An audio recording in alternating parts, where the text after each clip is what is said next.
Soy Francesco Dalcò, enseño Historia de la Arquitectura en el Instituto Universitario de Arquitectura de Venecia. Ahora nos encontramos en la terraza de la Basílica de San Marcos, coronada por los 4 caballos. Frente a nosotros, la magnífica plaza. Aquí se cultiva el saber, el pasar del tiempo. Todos los acontecimientos acaecidos en la historia de esta ciudad están representados en esta plaza. En Véneto hay también muchas otras ciudades hermosas, muchas otras plazas hermosas. Es suficiente visitar Padua para admirar las 2 plazas maravillosas y el pórtico.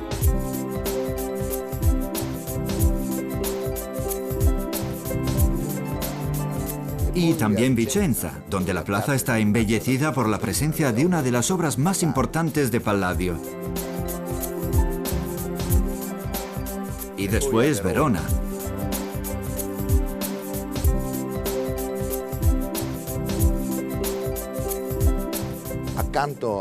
Junto a las grandes ciudades, a las más grandes ciudades, en la región Véneto hay también muchas ciudades menores, pero no menores por falta de episodios que enaltecen su historia.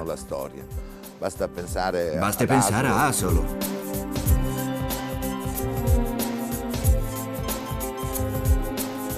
Baste pensar a Rovigo.